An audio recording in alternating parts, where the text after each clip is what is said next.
Week 12 of the NFL season is officially in the books, and this week might have been the best week of the NFL season. So in today's video, I want to give you guys my reaction and opinions of every single game of week number 12. Hit that like and subscribe button if you guys do go on to enjoy. Let's hop into it. And we are going to begin with the Buffalo Bills losing to the Houston Texans 23-19. So the week started off with a bit of a bang here with the Houston Texans, who were the heavy underdogs, pulling off the upset versus the Buffalo Bills. Now, I want to put more of my focus on the Bills side of things because when it comes down to it, they are the team that got upset. But big credit here to Davis Mills and this Texans defense. The Texans defense absolutely was dominant out there today. Interceptions, stuffing the run, really limiting Josh Allen out there. I want to say they had the most sacks Josh Allen's ever had in a singular game, 8 total sacks, just a dominant performance for them. And now if you look at the Houston Texans, they're 6-5 and they're firmly in the conversation to potentially make the wild card. They're still in the race, do not count them out, and they're going to get their quarterback back. The Texans are starting to find their stride on both sides of the football, especially the defense being consistently great all year, but now the offense really figuring it out. As for Buffalo, look, the Buffalo Bills are a good football team. They are still going to make the playoffs, and as long as they make it in there, I still give them a chance to make a deep playoff run. With that said, this team has issues. The offensive line just gave up their worst game, arguably of the Josh Allen era. 8 total sacks, and he was pressured on what felt like every single play. Guys who have been really good for a long time, Spencer Brown, Deion Dawkins, just did not play very well. They have to clean that up, as well as they need to find more playmakers in the offense. I think they really need to find a way to feature James Cook as much as possible. I know they're using him a lot, but I think they need to use him even more. But if you look at the receiving core, it's not that great right now. It just is really not that good. Defensively speaking, they're also not a great unit in general. So I still trust Josh Allen. I still trust the Bills, but I don't know if they're the Super Bowl contender we thought they once were. Next up, let's talk about the overtime game between the Chiefs and the Indianapolis Colts. So I got a couple thoughts in this game. For starters, Tony Romo calling Chiefs games is one of the most insufferable things ever. I'm not a Chiefs hater, but my God, Tony, I love you to death. Stop glazing Mahomes. Mahomes is great, but Jesus Christ, get off of it, bro. Jeez. Anyways, big shout out here to the Chiefs. The Chiefs were down 20-9. It looked like the Colts were just going to kind of rally to a simple victory. And then they made mistakes. They didn't take advantage of opportunities. And the Chiefs, they woke up a little bit in that second half. It took them a little bit to get going. And frankly, like the Chiefs were moving the football really well throughout the day. Almost 500 yards compared to Indianapolis 255. It's just when they got towards that red zone and when they had chances to, put things together, they made mistakes. Interception and on the first drive, obviously a fumble lost, and then not being able to convert inside the red zone. They were 1 for 6. Allowed the Colts to get that lead. So even though it felt like the Chiefs were outplaying the Colts, in reality, the Colts were winning the game despite the fact they were being outplayed. That's just sometimes how it goes. Credit, though, to the Chiefs, though, despite the fact they were inefficient in the red zone, they made enough plays to ultimately win the game.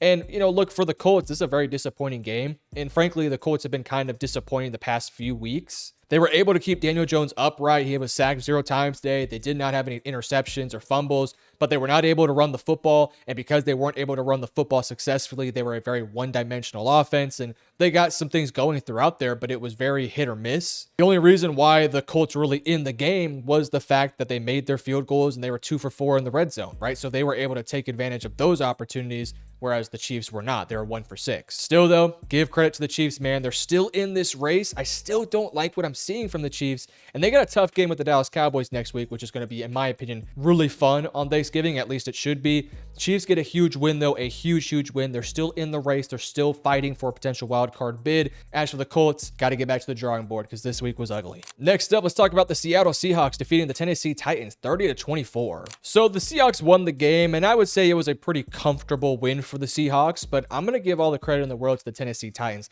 They are continuing to fight, and they're kind of playing better, mainly their quarterback. This might have been Cam Ward's best game of the season, and he's going up against a fantastic defense in Seattle. He was 28 of 42 for 256 and a touchdown. He also led the team in rushing with 6 carries for 37 yards and a touchdown. I thought he had a really good game, and he just kept fighting and making plays. He got sacked a handful of times, and that's what's going to happen when you go up against a really good defensive line and your offensive line stinks. But they moved the ball a little bit, 296 yards. They got a couple plays down the field. You saw Cam Ward extending plays. Like, if I'm a Titans fan, for everything that's gone wrong this year, and look, there's been a lot of things that have gone wrong, you got to feel at least decent enough that Cam Ward is just going to continue to ascend and play better as the team around him starts to get better and be a bit more talented. So for the Titans, hitting the reset button around Cam Ward makes a ton of sense, and I think Cam Ward's future looks pretty bright. As for the Seahawks, man, Jackson Smith and Jigba is just, he's just nutty. 167 yards, 2 touchdowns, 8 receptions. I mean, it felt like he could do no wrong. He's on pace for, I think they said he's on pace for over 2,000 receiving yards or something crazy like that. Thank God I have him in fantasy because he is absolutely stellar this year. And for Sam Darnold, he played very good. The interior offensive line held up versus all the big guys up the middle. They did pretty well. Sam Darnold played well, wasn't sacked a ton. So shout out to the Seahawks. Would have liked to have seen a better, more dominant performance, but hey, a win's a win. Next up, the Green Bay Packers dominate the Minnesota Vikings 23-6. Bit of a slow start to this one. It felt like it was a close game throughout. By halftime, it was a 10-6 game, and the Packers just eventually kind of pulled away late. I think for the Packers, look, you beat a okay opponent. The Vikings have been very disappointing this year, and we'll get to that side of the things here in a second. I like what I saw from Emmanuel Wilson. I thought he made some plays. Jordan Love made a couple plays out there. Definitely was not a great game for the offense, but I thought their defense was stellar out there today. They did a hell of a job. Now, as for the Vikings side of things, I feel like I'm a bit of a broken record here, but I think we do need to have a conversation about JJ McCarthy. He's not good. And I would be okay with him not looking good if he was a true rookie who was showing me flashes and glimpses and moments. But with JJ McCarthy, I just don't see anything. Like, I see inaccuracy, I see panic inside the pocket, I see an average arm, I see bad decision making, bad processing. There's nothing to JJ McCarthy's game so far that gives me any sort of hope outside of like his legs and athleticism, and then the occasional play where it's like, okay, that's a good throw, but I just don't see anything. Like, for example, last year, Caleb Williams, Drake May, Jaden Daniels, I felt good about their futures because even if they were not playing great the entire season, mainly like a Drake May, you saw the moments and the glimpses and the flashes, and you just sort of said to yourself, and if Caleb just has a Ben Johnson and a few other pieces, a good offensive line, he's going to be good. You look at Drake May, you said, man, if he can get a good head coach and some good weapons, he's going to be good. I look at JJ and I say, you have a good set of receivers. You have a good head coach. Sure, your offensive line isn't as good as you thought it was going to be, but you have those things necessary, and he's been bad, like straight up bad. And I hate to dismantle this young kid because I think he's got talent and I think he can be good. But if I'm the Vikings, I am seriously considering a quarterback change. Probably not the rest of this year. I think you have to let him play it out. But I'm considering a quarterback change this offseason because I haven't seen anything from JJ yet that makes me excited about his future. He's got the rest of the season. Let's see if he can improve. But I have not seen the improvements up to this point. He's got to turn it around quickly, or else number 9 might be going elsewhere. Next up, let's talk about the Baltimore Ravens beating the New York Jets 23-10. So the New York Jets started Tyrod Taylor in this game, and I thought Tyrod played fine. Like, Justin Fields has been a huge negative to this team. I thought Tyrod went out there and he made a couple of things happen. Look, the Jets are just not talented enough to keep up with a team like Baltimore, but I'll give them their flowers. They fought back. They stayed in this game. Like, this was a very ugly performance from the Ravens, and for a defense in the Jets that has not been great all year, they just held the Ravens to 240 yards and 143 passing. And I mean, just some really bad play from the Ravens. Like, the Ravens, they got a couple possessions to get into the red zone, but they were 2 for 5 in the red zone. They had to settle for some field goals. Just an ugly game in general for the Ravens. They didn't pass the ball with much efficiency. The run game was inefficient. It was very much like one driver good, one driver bad. I'll give the Ravens some credit. I thought in the second half they started to put it together, but the first half was just really ugly football. And the Jets hanged around. They made a couple plays. They just couldn't get enough going on offense. They made a couple possessions happen, but when it mattered most, you were sacked 3 times. You had to punt the ball 4 times. You had 2 turnovers. Whenever you have 2 turnovers and whenever you are sacked 3 times and 4 for 11 on 3rd down and 0 for 2 on 4th down, when you're not as talented as the other teams, like, the Jets are just going to lose those games. And that's what happened. Look, the Ravens are now the leader in the AFC North, which is crazy to think about. And what's even crazier is, like, the Ravens are on this 5-game winning streak, but they have been, like, very unimpressive in this 5-game winning streak. Like, you got the win versus the Bears.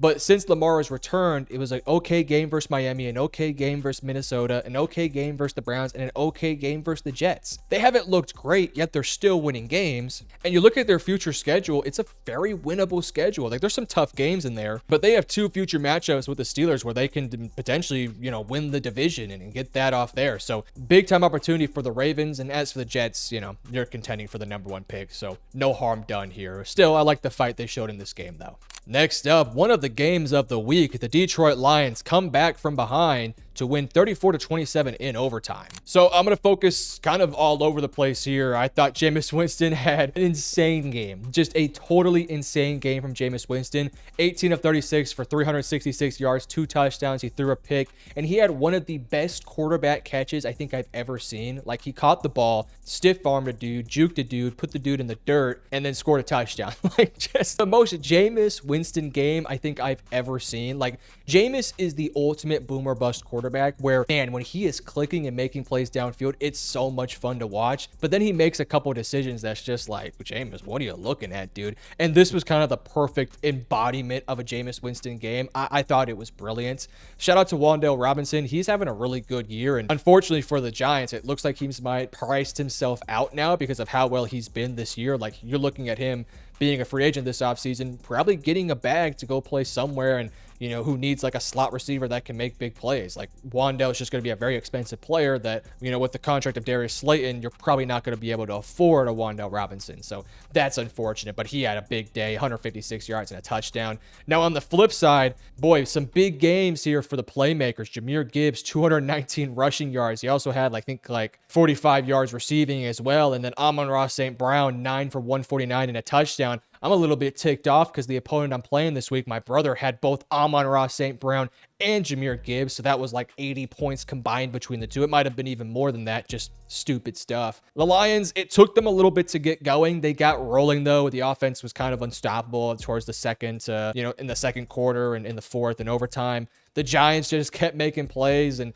look, for the interim head coach for the New York Giants, who is, trying to lobby himself potentially for a head coaching gig elsewhere or maybe with the Giants, it's a really good performance for him. The offense looked great. They're moving the football. They're showing some efficiency. They look like they're fighting and trying. Like, it's a good showcase for him. And if he can keep it up, maybe the Giants give him the job. We'll have to wait and see though. But big win for the Detroit Lions. You got to keep pace with the rest of the NFC North. Had you lost this one, oh boy, it's going to get tough for you. But they got the win, so you conquer and you move on. They got some things to figure out though. That offensive line has not played great this year. Next up, the Chicago Bears defeat the Pittsburgh Steelers 31-28. So a couple thoughts in this game. For starters, give Caleb Williams some credit. He made some plays. He also had a really bad play too inside his own end zone where he's just trying to do too much. And that's the version of Caleb that I think Ben Johnson's trying to get out of him. Like, this version of Caleb, it's like a little devil on his shoulder, like, extend the play. That's fine. Not in your own end zone. You can't do that. He made a bad play there. I think it ended up in a touchdown or a safety. Can't quite remember, but bad play for him. They couldn't run the football that well in this one, but they moved the ball pretty well in the pass game. 239 yards for Caleb. He threw the ball for 3 touchdowns. DJ Moore, 2 touchdowns on the day. Big day for him. And on the flip side, give credit to Mason Rudolph and Kenneth Gainwell. Like, that Steelers offense without Aaron Rodgers still moved the ball. They actually outgained the Chicago Bears. Fun back and forth game. Both teams were efficient in the red zone. Both teams scored. It was kind of a back and forth one. And at one point it felt like, hey, Pittsburgh might kind of run away with this and Chicago might end up losing. And then Chicago fought back towards the second half and made some plays. And they won the game. A little bit more uncomfortable than what I would like for the Chicago Bears. And look, I know some Bears fans are going to say, oh, we're the leader in the NFC North. We're on our way to a deep playoff run. I just want to kind of warn Bears fans that, like, they're not quite yet there, right? Realistically speaking, if I was a Bears fan, I think I would be conscious of the idea that we haven't really done anything this year. Like, you've won games, and winning games is all that matters. And I'm going to give them their flowers for that. I do think a reality check is probably coming next week versus the Philadelphia Eagles, because Philadelphia lost. They're probably ticked off, and it's a Black Friday game. We'll see. If Chicago wins that game, hey, all bets are off at that point. But I am a little disappointed with the fact that it was a close game, because you're going up against a Pittsburgh team that has talent, but has their backup quarterback, and a little bit too close for comfort. But hey, as I've said throughout the season for the Chicago Bears, a win is a win, and they are in the pole position, you could say, for potentially winning the NFC North, which I did not think I was going to say. We'll have to wait and see if they do so, though. As for the Pittsburgh Steelers, I mean, look, with Rodgers out of this game, I think the expectation was that they were probably going to lose this one. Still, you found yourself in a position to actually almost win the game. You had chances late. You also had the lead in big chunks of this game. You just couldn't make enough plays. The interception from Mason Rudolph. They didn't really stick with the ground game. The defense didn't play great, especially within the secondary. Just a bit of a bummer game in all reality for the Pittsburgh Steelers. And again, as I talked about, man, the AFC North, there's a tie now. The Ravens and the Steelers are 6-5. And I mean, just a few weeks ago, it was like the Steelers were on a whole different planet from these other teams. Like these other teams, the Bengals, the Browns, the Ravens were all sub 500 and playing really bad. And the Steelers are winning games and, way above 500. And they've just kind of been mediocre the past few weeks and have lost games, whereas the Ravens have gone on this crazy win streak. And now the Ravens, legitimately could win the division. And that would be so disappointing for the Pittsburgh Steelers if they do not win the division this year. So, yeah, bummer for them. Next up, let's talk about the New England Patriots beating the Cincinnati Bengals 26-20. Really weird game for the Patriots here. And I think any Patriots hater who keeps saying the Patriots haven't played nobody will kind of point to this game and say, see, they can't beat quality opponents. They struggled with the Bengals. I totally disagree. They've beaten some good teams. You beat the Bucs, you beat the Bills. That's pretty good competition in my book. This was just sort of a weird one where it felt like the Patriots kind of came out there with their shoes tied together. Like they couldn't really do anything right. Drake May was making some uncharacteristically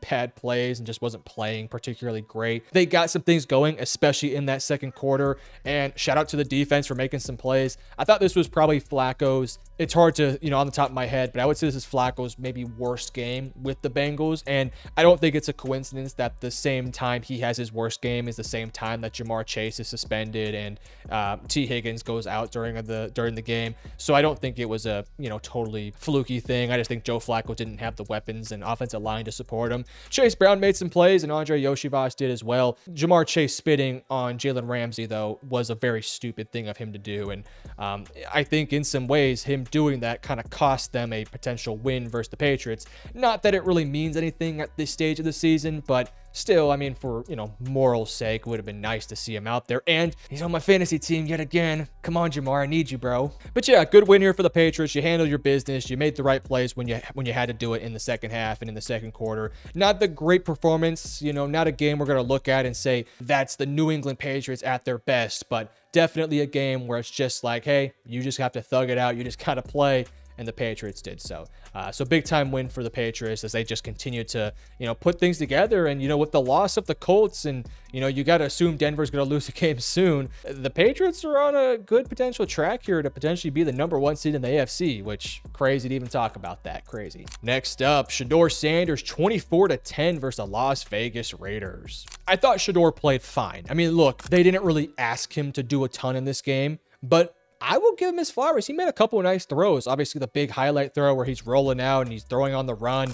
One of his best throws, frankly, of maybe his entire career. I wish that would have went for a touchdown because that would have been awesome. But, obviously, look, I'm rooting for Shedeur Sanders. I don't understand why people root against players. I never understood it.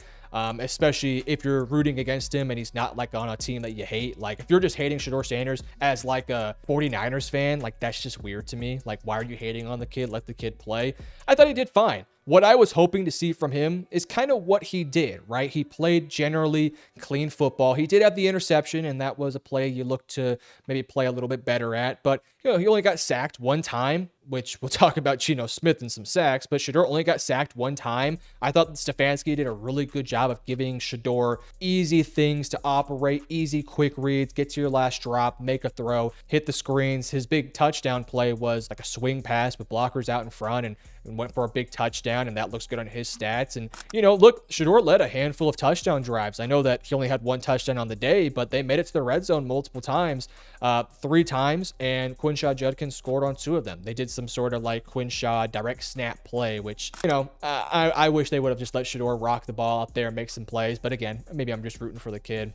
I thought he played good, though. The big storyline here, this Browns defensive line, mainly Myles Garrett, it is just nutty. Myles Garrett is, and I said this, I think, the last reaction video, Myles Garrett has a very real conversation to be the greatest defensive player ever. I truly think he is having that type of a career. And this season is just the continuing proof that he is unbelievable at what he does. Like, he has 15 sacks, and over the course of the last 4 games, he's had 3 sacks versus the Raiders, 4 sacks versus the Ravens, 1 sack versus the Jets, and 5 sacks versus the Patriots.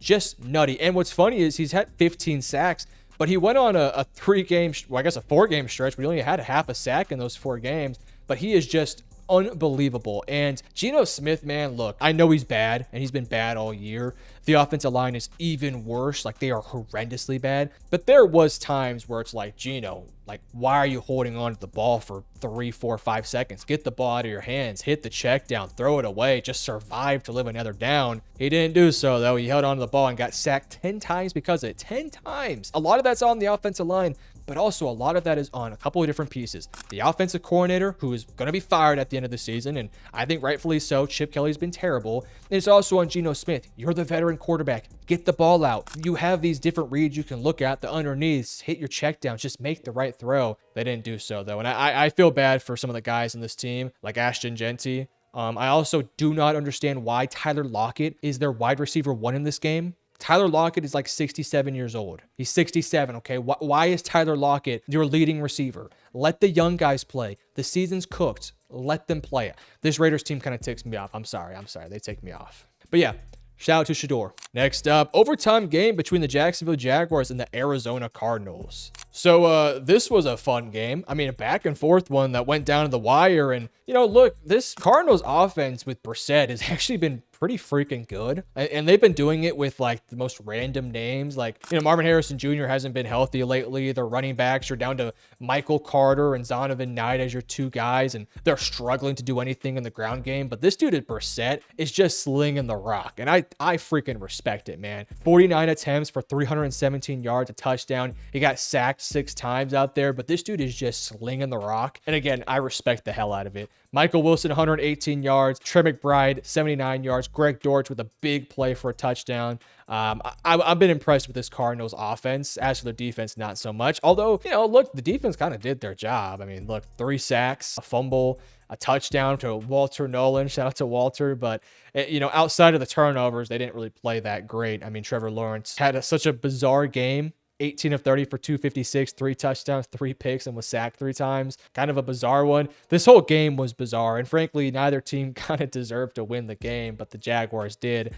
It just felt like it was such a random game, and I said it in my predictions video where I was talking about how these were 2 teams that you just don't know what you're going to get from them. And we kind of got that game where it was like, you know, maybe the Jaguars blow them out, maybe the Cardinals blow them out, or maybe we just get a back and forth game that is like a, you know, potential game of the week contender. And that's what we got. So shout out to the Jaguars. I mean, look, Jacksonville is in a spot here where, look, they're on a good path here. They're 7-4. You know, they're still fighting for the division. I still think the Colts got it, but they're still fighting them. They're fending off the Texans from behind them, and they're still in a great spot to make the wild card. You know, as for the Cardinals, I mean, it's probably a good thing you lost. It's good to see your team fight and play hard, but it was probably a good thing they lost because they, you know, you want to have a top 15 or top 12 pick in this draft. It's pretty good.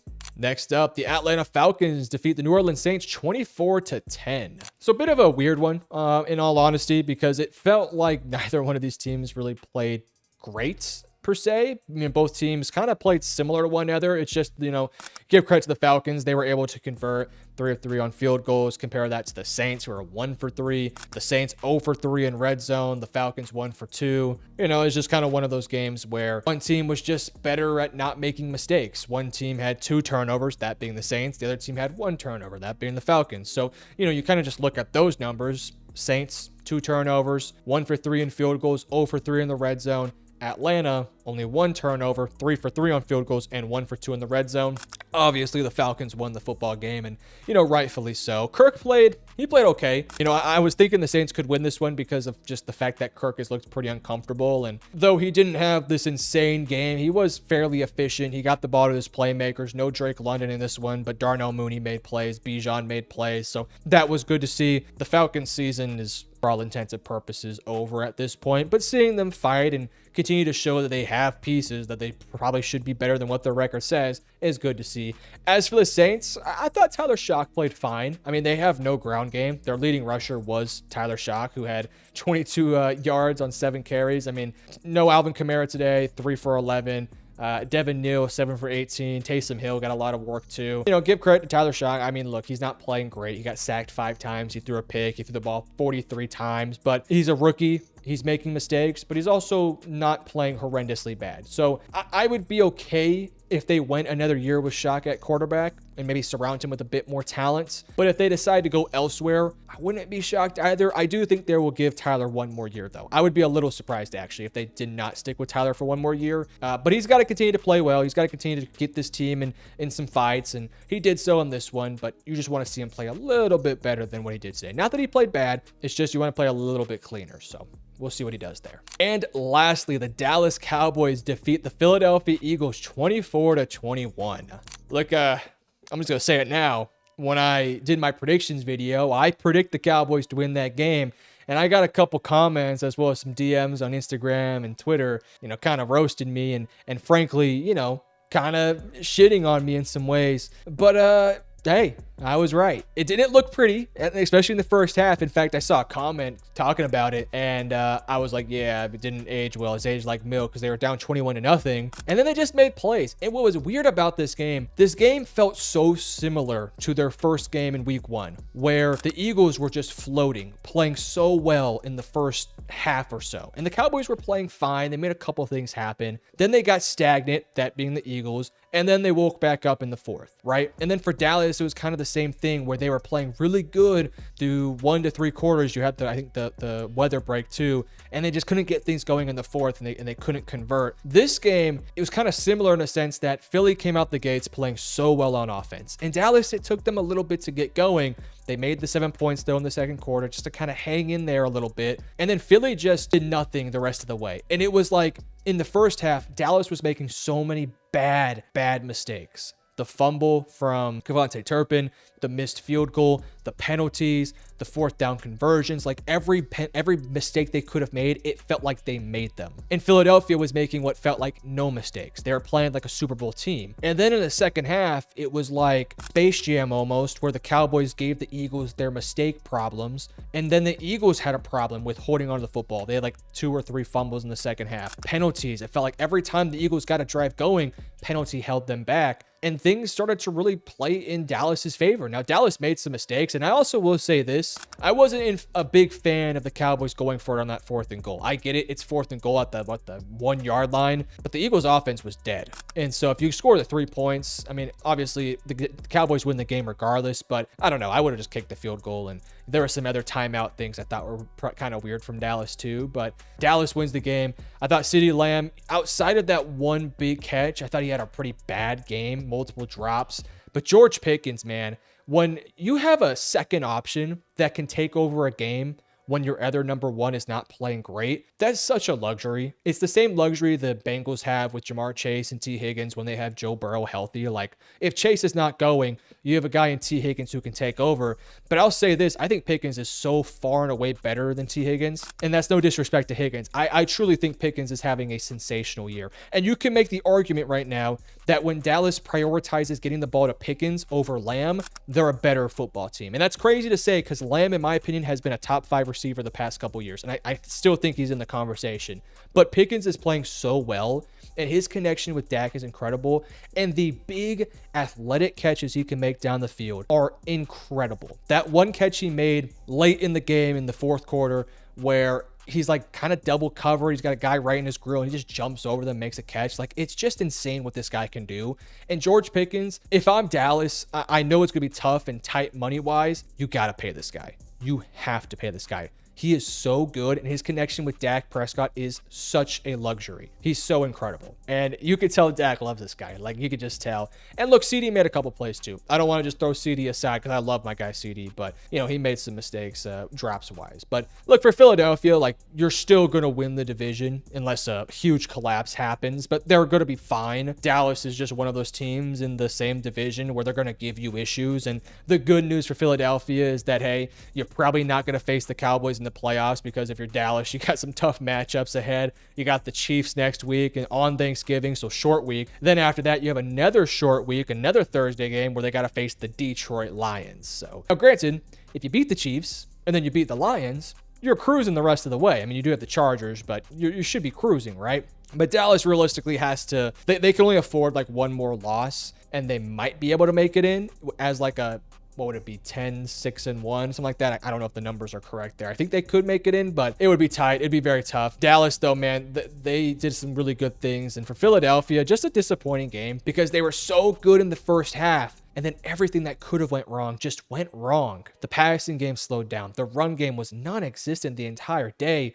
A.J. Brown was starting to get featured a lot less, even though he was so incredible in the first half. And the defense wasn't playing as good. The defense was still making plays, but not as many. And the offense just got completely stagnant. So pretty disappointing day for the Eagles. Again, you're safe because you've given yourself now this buffer in the division. And whether they get the 1 seed, the 2 seed, or the 3 seed, I don't think they really care. As long as they make it in the playoffs, they're going to have a chance. And I will say, I don't think the Eagles are the best team in the NFC. I'll just say that right now. The Rams are playing as I'm recording this, so we'll see what happens there. I do think the Rams, Seahawks, I would maybe say those two teams are better than Philadelphia, but Philadelphia has that championship pedigree to them, and they've already beat the Rams. So we'll wait and see, but big time win for the Dallas Cowboys. You guys let me know in the comment section below, what did you think about this week? I thought it was incredible. One of the best weeks for sure. Hit that like and subscribe button, and I love you guys. Peace.